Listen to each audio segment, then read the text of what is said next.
Welcome to another episode of DD on the Spot. As always, I'm your host, Ryan Johnson. Before I get to our guests here today, I'd like to remind everyone that if you enjoy this content, to please give a like and subscribe down below. We greatly appreciate it. We have Milenka Corral on the podcast with us. She's a fit mama, she's a flexible dieter, and she's also a devotion nutrition lover. But most importantly, she's our current guest. Milenka, thank you so much for being on the show. Thanks, Ryan. Thanks for having me. I'm excited to be here. Absolutely. So why don't you give us a little bit of a backstory on what inspired you to adapt that healthy and fit lifestyle? All right, cool. So actually in 2010, I was getting ready for my wedding. At the time, I was early 30s, so I started kind of late. And really the motivation was the wedding. You know, like a lot of women, I just kind of wanted to feel my best that day. And I'd grown up reading Oxygen magazine, and I was always really inspired by these women that got to these extreme, shreddiness and low body fat, and I was fascinated. And just on Facebook, I had found a few, bodybuilders and followed kind of their programs, and I just learned a lot on my own. I also looked a lot on bodybuilding.com. I had like a body space profile, and I connected with other people with like interests. And really, that's kind of how it started. I taught myself how to diet through a lot of ups and downs, a lot of trial and error. That year before my wedding, like I said, I hit it really hard. I was trying to reach a specific goal. But it was actually even after the wedding that I decided to take it to the next level and set the goal of competing, not really knowing anything that goes into it. I tried to just do like a prep on my own, and I ended up overtraining and just kind of taking a lot of different people's advice, which is another thing we could touch on about like sticking to a program and following one set of advice. But anyhow, in 2011, I competed for the first time, and I did actually hire a coach to kind of get me to the stage. And that was like the end goal after the wedding. So it all started with the wedding, and then I just kind of fell in love with bodybuilding, and it became a lifestyle. You touched base on that a little bit, but one of my questions that I love to ask is, if you were to walk into a gym with 100 people, there's 100 different ways as to how they got those results, whether it comes to their nutrition, whether it comes to their diet, how many sets they do, what type of exercises they do. Was that hard for you sort of to figure out what worked best for your personal body? Like what you said, if you were to walk up to someone or get advice from someone, that's how it worked best for them, whereas everyone's body's different. Was that a struggle for you? It really was. In the beginning, it's tough. The fitness industry, it plays on selling different plans and different results. And as we all know, a lot of different food groups have gotten villainized over the years. It used to be fat makes you fat. Now it's carbs makes you fat. Now everyone's doing keto. There are so many different strategies. And my answer to that, like I said, trial and error and using your intuition. Think about what you currently eat and how you can fit that into your lifestyle. I'm all about doing something that's sustainable and something you can maintain really for life, because what's going to get you the results is going to keep you the results. So you can't just like eat a certain way. Like, for example, a lot of people are just doing keto for a few weeks, losing a bunch of fat, and then what? Then they go back to their regular eating patterns and they gain it all back. So definitely it was hard. I struggled just like anybody else, but that's where I think flexible dieting really is the answer for a lot of people, is because you can eat any food you like. There's nothing off limits. Really what it comes down to is calories. And that's true of any eating style, whether you like keto or paleo or you like to eat a lot of carbs. As long as you keep your calories in check for your goals, whether it's losing fat, you've got to be in a calorie deficit. If you're building muscle, you've got to eat in a surplus. You can eat any food you like as long as your calories are conducive to your goals. Yeah, that's one of those things about flexible dieting that I think really does attract a lot of people. But when you were starting out, do you think that your body adjusted really, really quickly to all the working out and you got results really fast, or was it more of a time process? It definitely takes time. That's progress pictures are the tell all. If you look at, on my Instagram, I've got posted a lot of the beginning pictures, the progress pictures. It takes years to get to the physique that you really want to get to with the definition that you're hoping to get. My first year, I would say, to answer the question, like my body did adapt really quickly. I'm lucky that I already kind of have a muscular build. I'm Eastern European. I come from a long line of like farm girls. So thankfully I didn't have I already kind of had a good muscle structure. And once I learned how to lift heavy, my body responded quickly. So within a year of really starting bodybuilding to competing and actually winning my first figure competition, that kind of speaks for the results. Like I got them quickly, but then I lost them. So we can actually talk about that too. We could talk about what happens after you crash diet or competition, but it's a process and you have to fall in love with the process. So kind of also falling back on the diet thing, you have to love the way that you eat. You can't feel like it's restrictive or, that you're dieting, because then that's how diets fail. Like people feel restricted. They don't want to do it anymore. They give up and they go back to eating everything. So I think the key really is learning moderation, just learning portion sizes, knowing that you can eat a small amount, be satisfied, and you can eat that same food tomorrow. It's not going to be off limits the next day because you're on some crazy diet. I totally agree with that. I mean, that was so well put. And when you were starting, did you have any notion at all that you would want to compete? Was there any inkling in you at all to compete? And if there wasn't, or if there was, at what point did you all of a sudden decide that, like, hey, this would be a good idea? Was it a set moment, or was it just a bunch of little moments where, like, people might have come up to you and said, like, hey, you look really great, you should compete, that added up to you deciding to? That's a really good question, because I didn't really, honestly, with competing, you see these gorgeous bodies, but you don't realize what goes into it. And for me, it wasn't a certain moment. It was kind of lingering in the back of my head that I always had this fascination with, how do they do it? I wanted to figure it out for myself and I wanted to get there. And so, like I said, kind of in the beginning, I floundered around a lot on my own. I kept following different plans. And then, like I said, it wouldn't work for me. I would fall off. I tried the low carb thing. That didn't work for me. I was making small progress, but then also taking steps back. Then I finally connected with some people on Facebook that were successfully competing. Their diets didn't seem to be that extreme. And so I ended up getting a recommendation from one of my Facebook friends, who I never met in person actually until this year. It's crazy. But I hired her coach, and he was on the East Coast. I'm on the West Coast. So we did everything online. And he coached me through the process of actually getting to stage, because just, getting in shape is very different from getting stage lead.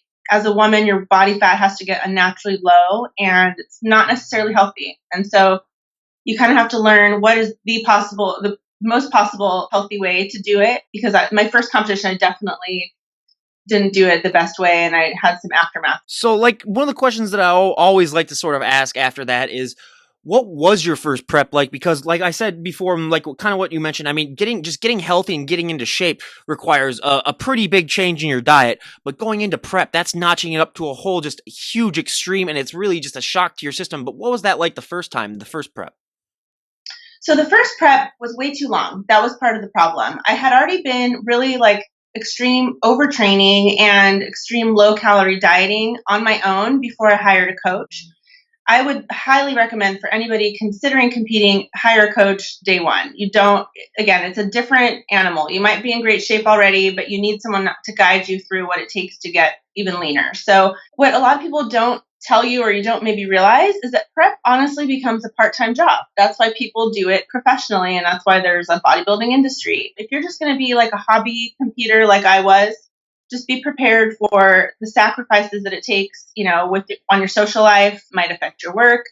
You're going to be super tired. It just takes priority. If you really want to, be successful at it and get to that stage level, you're going to have to train way more than you ever wanted to. You're going to have to eat lower calorie. You're going to be hungry, grouchy, tired, all those things. And so, I kind of struggled through it. I did it, and then I did it again. So it wasn't like that horrible, but I wanted to prove to myself the next time that I would be better at it than the first time, because the first time I rebounded really hard and it was a very painful process. Yeah. I mean, we've heard so many stories like that it is just a hard shock to the system. But one of the myths that I love to bust on this show, I mean, it's gotten better over the last 5 years, but I still say that it's still a work in progress, is that a lot of women still believe that if they go to a gym and they touch one weight, they're just going to hulk out and become, Dwayne The Rock Johnson and gain 50 pounds of muscle overnight. And I always say to that, sign me up if that's possible. But did you ever have that fear? And even if you didn't, I bet women have probably come up to you and said that. What is your main response to that? I love that question. And I have seen it on your show. And I just think, women just need to keep reinforcing that is an absolute myth. It's like saying you're afraid to drive a car because you're going to turn into Danica Patrick and you're suddenly going to be a race car driver and you're not going to be able to handle yourself. Basically, this word tone, which I really hate that word, tone means build muscle. You need to have muscle to firm up and change your shape. And so you're going to have to lift those heavier weights. It's called resistance training. It's going to form those muscles under the fat, under the skin, that's going to make you feel tighter and actually end up looking smaller. in order to get really huge, women need steroids. Everyone just needs to be more open about that. Unfortunately, a lot of the people you see in the magazines or even on stage are using something. I'm a really big advocate for natural bodybuilding. I've never taken a steroid. I never will. And this is, about as big as you can get, look at my Instagram photos. I might have bigger arms than some people want, but I've trained for that. I've been doing this 8 years. I lift really heavy and I eat in such a way that supports muscle growth. So because I'm into bodybuilding, but just because you go to the gym does not mean you're a bodybuilder. So you can choose the level of, muscle that you want or level of leanness you want. And that's what I think is really neat, is that you can design your shape. Like, it's totally up to you how you want to look. You have to train a certain way and you have to educate yourself on, what results are going to come from that method of training. Mm-hmm. And what is your favorite body part to train and least favorite body part to train? I love training legs and shoulders. So that's kind of a toss up between the two. Probably leg day is my favorite just because I like the results. Least favorite, I hate training my arms, which is ironic because it's probably like the one body part that's my thing, but I don't train arms even as much as people would think that I do. I just actually have arms. So is that something that you always had, like even as a kid you had nice arms, or was that something that just when you started training they just really popped out?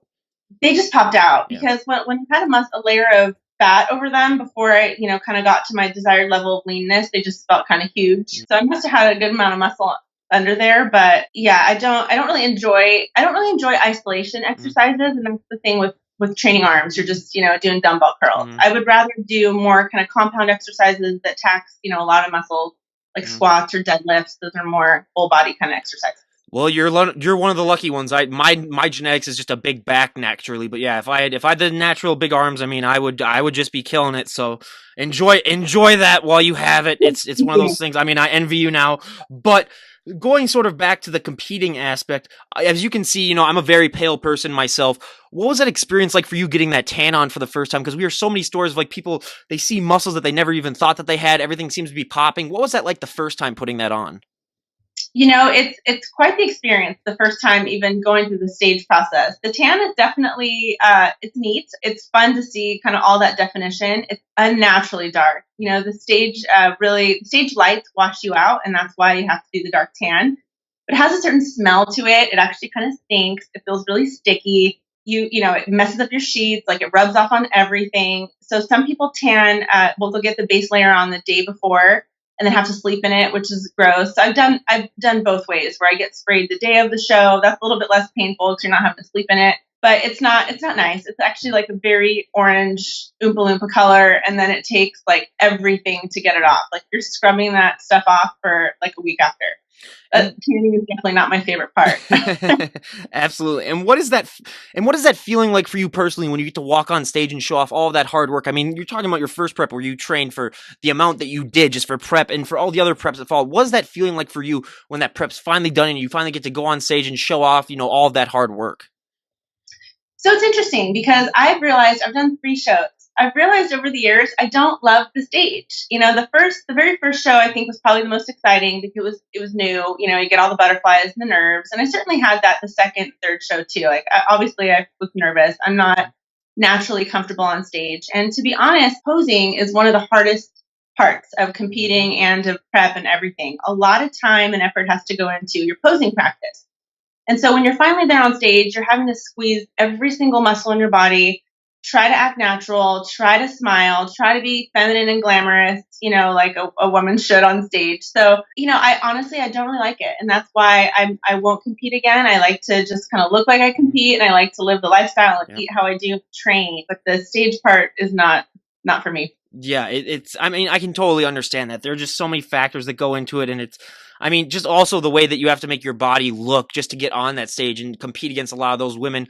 Just the deficits, like we've heard so many times with people, it can be, it can be dangerous for a lot of people. There's sometimes, some of these people, have health problems, especially later on in life, just from all of the stuff that they've done just to make their body look like that. So it's definitely one of those things where you have to be prepared for the effects of it after, if you decide to do that. So it's one of those things that I really like to stress. And then you sort of mentioned it before, but we can talk about it now. One of the things that I love to stress is that there's so many people that believe that when they see everyone on their stage and in their stage look, they believe that they look like that 365 days out of the year. I've heard so many times people are like, oh, they must be jacked and shredded just every single day.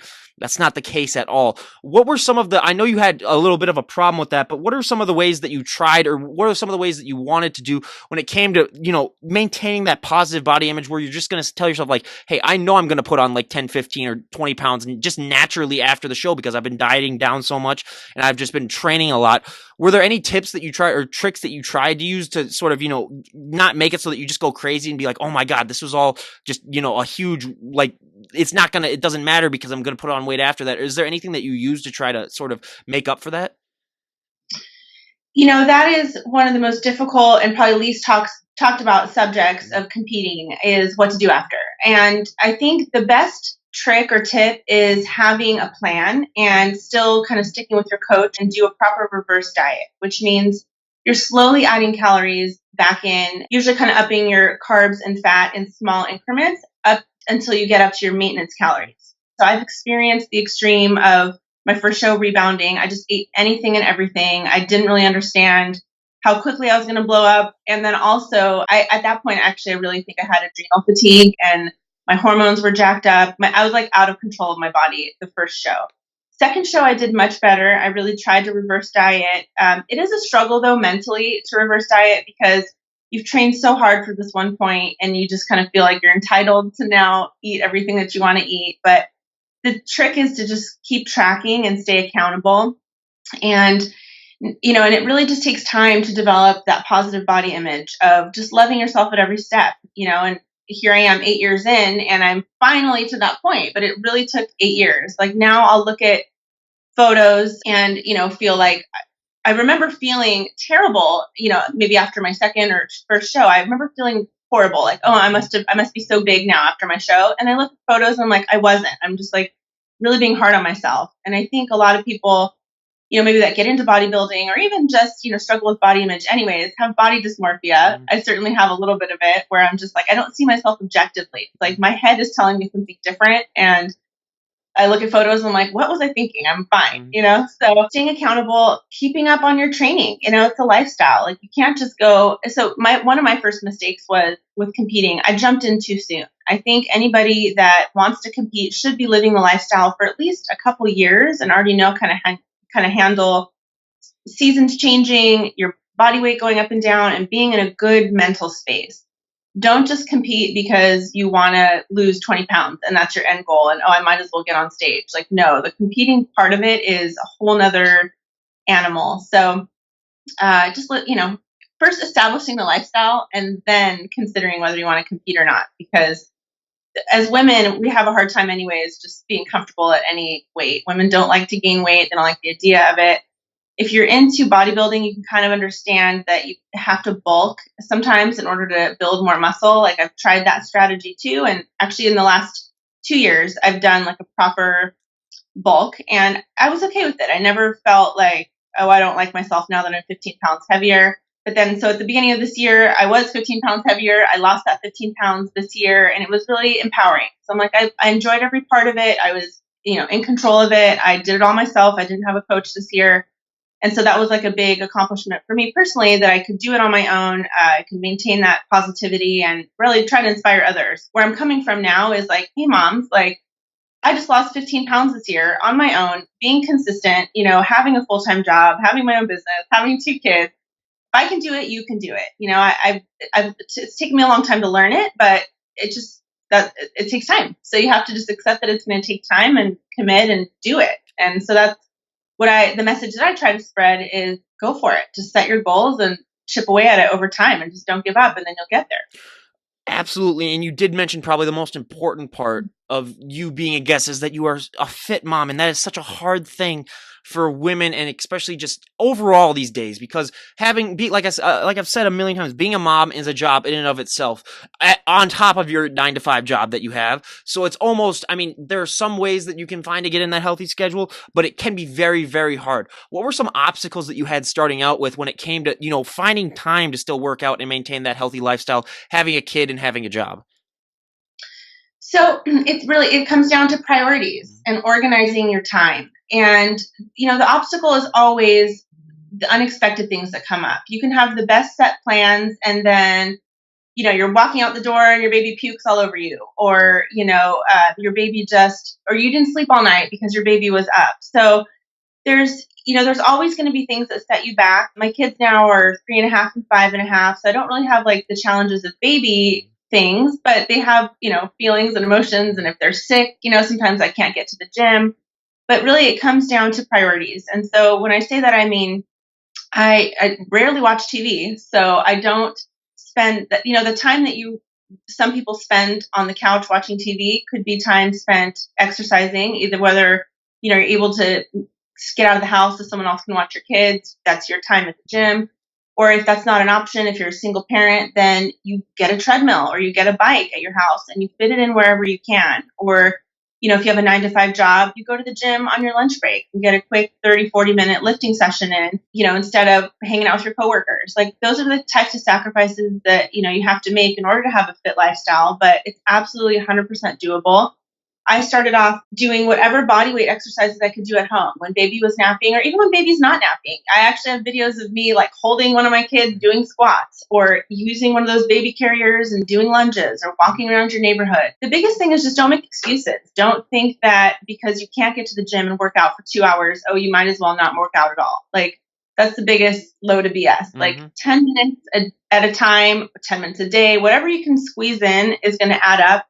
And just build that momentum for yourself where that's going to be like, you're already on a roll. Okay, cool. I did 10 minutes today. All right, I'm going to do 15 minutes tomorrow. And the next day I'm going to do 20. Just build your own momentum and get that habit going, because you can always expand on the habit and increase it as you can. So, I get sad when I hear that women say, oh, babies ruined my body, or I'm not ever going to get back to how I was.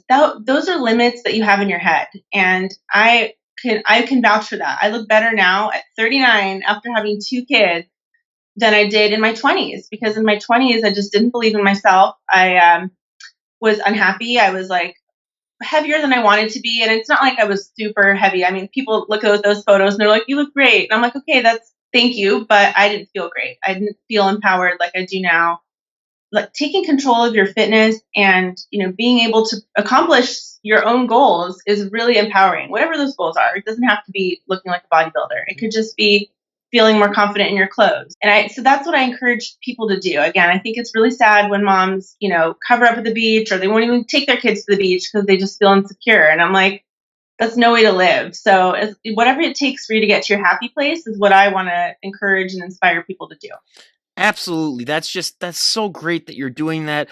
And I always, like to say, how important is it for you also to just stay in shape? Because like you said, your kids are sort of at that age where, I mean, they're just full of energy. They're nonstop, from the time they wake up to the time they go to sleep, it's always go, go, go. How important is it for you to just stay in shape just to be able to keep up with them?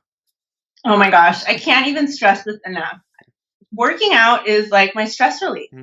Yes, keeping up with them. Yes, I have active kids that love to be outside, that love to go to the park, and I'm happy to take them there. But for me, if I don't work out, I'm not myself. Like, I'm not a happy mom. I need those endorphins. I need that little bit of time for myself where I can just put my headphones on and kind of tune everything out. Other moms can relate to this. Like, your kids will make you crazy sometimes. They're just, they can be nagging and crying and whining for no reason. And when I've given myself the time to accomplish my goal and work out, I'm just better prepared to handle all that stuff. I'm calmer. I'm more patient. So for me, working out is absolutely just necessary for my own sanity and also physically to stay in shape. And I'm really proud of the fact that my girls are watching what I do. They're like, look at me, mommy, I'm strong. They like to flex, so it's become part of our lifestyle. And I just feel like I'm doing something right with raising, empowered women. And I want my kids to know that they can do anything that they set their mind to. And that's really, bodybuilding has given me that. It goes so far beyond just physical muscles and how I look. It's gone beyond that. And one of the things that I love to ask is, when I started getting in shape and really, working out, building a lot of muscle in college, one of the negative things that I found was that you're going to get asked to move a lot of people's furniture. You're going to get asked to open a lot of pickle jars. You're going to get asked every time there's groceries that come home. You're the one that basically lifts the car into the driveway, gets all the stuff out. Have you found that to be sort of a similar experience where, because the way that you look, or because people just assume that you're very strong, that they ask you to do stuff like move furniture for them or help them out with stuff? Yeah, I really don't mind helping. Yeah. Honestly, the people in my circle know how busy I am, so luckily I don't really get asked to like really move. But I mean, I would Yeah. totally help. And it's kind of running joke in my house that I tend to break things, and we're just like laugh like, oh, mommy's She-Hulk. Mommy Yeah. broke the shower handle. Yeah. I'll just like, not because I'm overly strong. Maybe I'm probably just clumsy, but it's just like it's a joke. And I just embrace it. I just think Yeah. it's fun. I mean, clearly, I build muscle because I like to look this way. It's not for everybody, but I'm proud when people ask me if I compete or tell me I have nice arms or something. I'm like, cool, thank you, I earned it. It didn't just happen overnight. Yeah, I mean, for me, it got to a point where I just accepted that people were acknowledging that all of the working and all the training that I do, but I'm also 6'3", so that's also another problem because when they see me, they just assume all of that just by taking one look at me. So it's one of those things where I have really came to adapt to. But probably my favorite thing to ask is, when it comes to women with muscle or muscular women, there is a little bit of a clothing. There's a little bit of a clothing problem because they don't really make clothings for women who have big muscles or women who are really in shape. I always like to say, if you have big shoulders, dresses are sort of out of the picture. Jeans are another thing that we've heard that are almost, non-existent when it comes to that. Have you had trouble when it comes to your wardrobe, and what are some ways that you've sort of done to sort of offset the fact that your clothing options are limited as opposed to someone else? It's not that bad. I would honestly say don't let that idea stop you from getting to the physique that you want. Everything I own has some sort of stretch in it, and luckily manufacturers have caught on to that, really for all bodies, muscular or not. Like, your clothes should have a little bit of stretch. Typically with jeans, the common problem is that if they fit your quads, they're going to be too big in the waist. So you just take them to the tailor and have the waist taken in. No big deal. Yep. All the dresses I wear are stretchy. The only thing I can't really wear are like button-up shirts that get like tied around the arms, like cotton shirts. But I tend not to really wear that kind of stuff anyways. In real life, I actually do interior design. So I dress kind of casual anyways. I'm on, job sites, construction sites. I'm measuring people's spaces. So I have to be kind of comfy anyways. Lucky for me, I don't have a job that I have to really dress super formal. But if I'm not at work, I'm at the gym. So I'm like living in, leggings and workout stuff. So it's not that much of a challenge for me. Yeah, absolutely. And it really just depends on how you look at it too. Like, there's some people where they just look at it and they just lose all faith, but it's all about, finding the positives out of that. Like you said, there's a lot of flexible clothing that's been coming out, so it really does help out.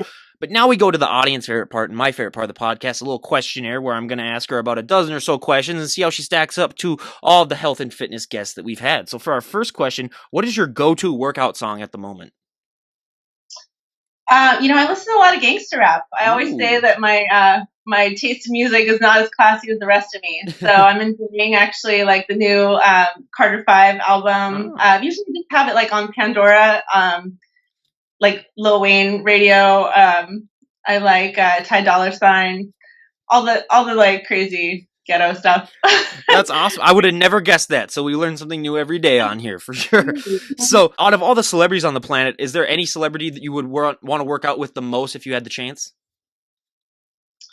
Gosh, I mean, I'm sure everybody says The Rock. He's known for fitness, so I would probably say what everybody else would say, The Rock. That is by far most popular answer. It's like 90% of the time. But now, out of all the celebrities on the planet, if you could train any celebrity, who would it be? Oh my gosh, if I can train anybody, I don't think I have an answer for that. I'm not like a huge like celebrity follower. I don't really watch TMZ. I don't really care what's going on in Hollywood. So yeah, I don't know. I mean, if I had to pick someone to train, my goodness, I can't think of anybody. Oh, that's fine. Our most popular answer is like Kevin Hart or stuff like that. I don't even have like a go-to celebrity. Yeah. Really, I don't have like a favorite actor, actress, or anything. Yeah, they'll just put undecided. We've actually, that's the third time we've had an undecided, so you are definitely not alone. But what is one item that you always need to have in your fridge? Oh my goodness. In my fridge, I would say eggs. I think I cannot live without eating eggs on the daily. Eggs and vegetables. Everybody knows me for eating a ton of veggies. That's definitely a huge answer as well. And now, what is your favorite flavor of ice cream? Cookies and cream. That's easy. Ooh, that is by far one of our favorite ones too. So what is one thing that people who follow you on Instagram would be surprised to know about you if they met you in person? Oh, that's interesting. I really have no idea what people perceive, but maybe people don't know. I'm 100% Polish. I actually speak Polish and read and write Polish, but I'm a Cali girl at heart. I mean, I was born and raised in California, so I have no accent or anything like that. Wow. Yeah. Um, I people tell me I look smaller in person, which is interesting. I'm 5'7", Oh wow. currently about 150, Hmm. and I guess in my pictures maybe I look bigger. Like people that have recently like met me are like, "Oh my gosh, I thought you were going to be huge," and which again goes back to your point of Yep. women are not that huge, just because like angles and lighting, make you Hmm. look okay, and then in person you're like, "Wow, you're actually kind of skinny looking." Yeah. Apps. I found that to be the case, yeah, as well, and and that's really cool. I had no idea that you could speak Polish. You're definitely our first guest on here that can speak Polish. So we have new first on every single show. But now, if you could have dinner with any historical figure, who would it be? This is easy. I'm obsessed with Salvador Dali. So Salvador I'm Dali. very honestly, Salvador Dali is my favorite artist in the world. If I had the opportunity to meet him, I just would be beside myself. Mm-hmm. And what is one thing that you would die to have if it went up for auction? Oh, interesting. Like a piece of art or just anything. Like anything in the Um, world. If you could have anything and it went up for auction, what would be one thing that you would want to have most? well, my dream like object, materialistic thing, I would love to have a green Lamborghini. So Ooh. I would bid on a green Lamborghini.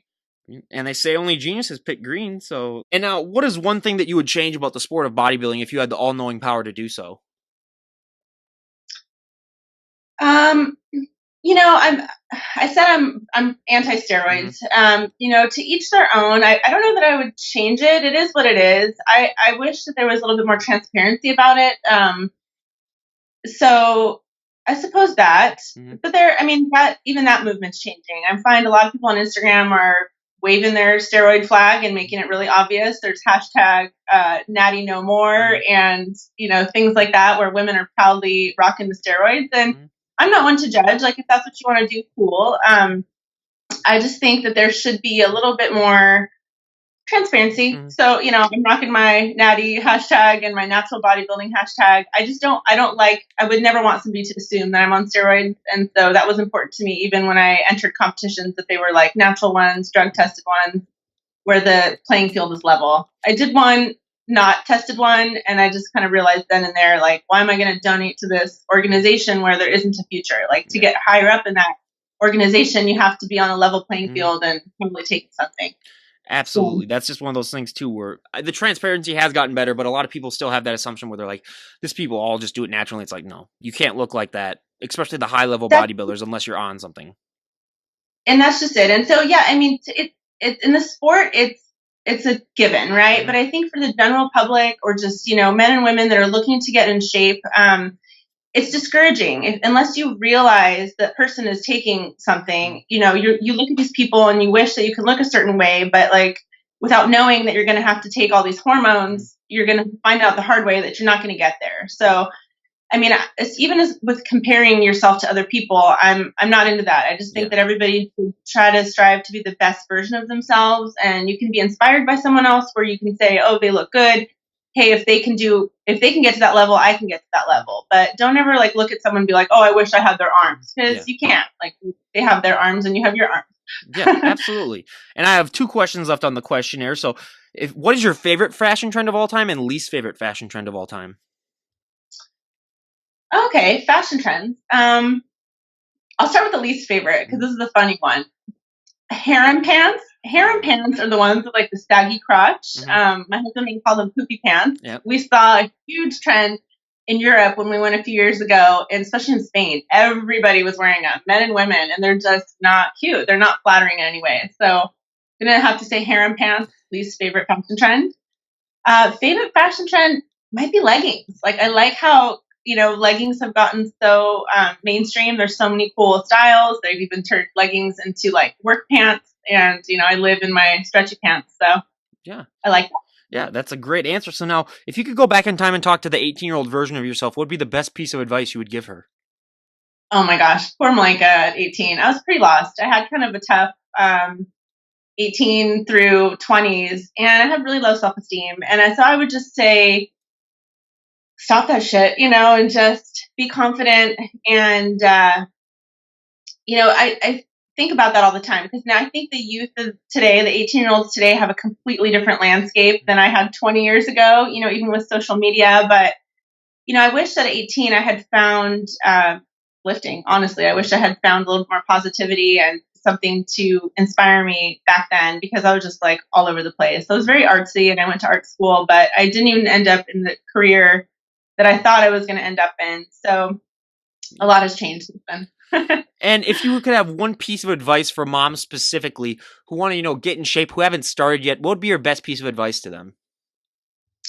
Best piece of advice is number one, believe you can do it. Number two, start somewhere, anywhere, just start. I always encourage people to start tracking your food. Some people find that that's, a lot of work or it's bothersome, but until you learn what you're eating and how it's affecting your body, you're not really going to be able to progress. So you don't have to track your food for the rest of your life, but you have to start somewhere just to kind of know how many calories can I consume and maintain this weight? Or what's it going to take for me to lose weight? So then you have to reduce the calories that you're taking in. So number one step today, download MyFitnessPal or any other food tracking app, start playing with that, start being familiar with it, and just educate yourself and,